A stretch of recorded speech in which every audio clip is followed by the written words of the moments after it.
have a visual context. You're looking at expressions on people's faces. The language is much more realistic than in a textbook. And I think it's also useful because students can realize that people actually do use English for everyday situations. Because most of them outside the class don't have any reason for speaking English. I'm always telling my students that they should try and listen to some TV in English. It's very easy nowadays because most of the programs are in original version. And Usually I take extracts from films.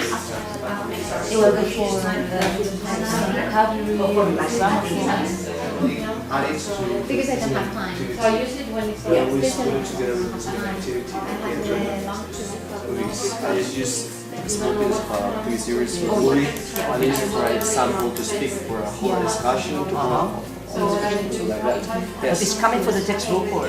No. my system, I am with the British system.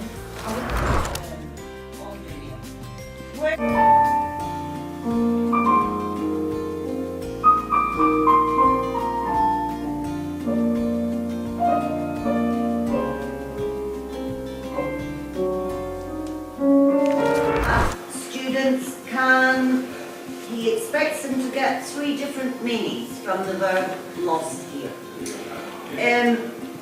There is something that he doesn't point out, which I think is quite important for Spanish users. Because lose, lost is perder. In all of these sentences here, you use the word perder in the Spanish translation. But you also say in Spanish, he perdido el autobús, or he perdido el avión, and in that situation in English, you couldn't use the verb lose. So it's not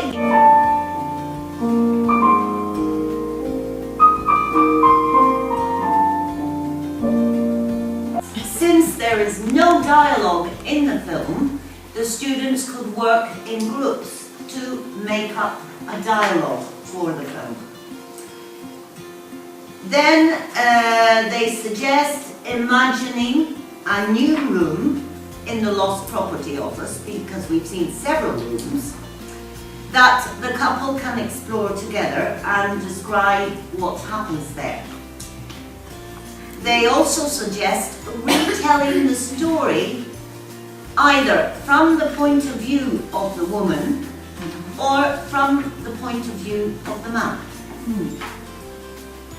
They also suggest that it may be quite useful to stop the video at certain points and ask the students what has happened, what do you think is going to happen, or what is happening now, what can you see in the picture.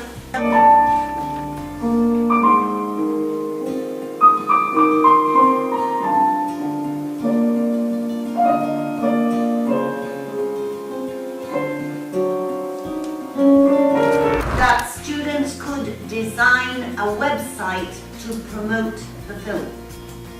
For art, they suggest looking at the webpage again and looking at the storyboards, and then asking the students to create their own storyboards. Music. They suggest listening to the soundtrack and asking students what instruments they can hear, and then asking them to create a new soundtrack for the film. And for history, which doesn't seem a very...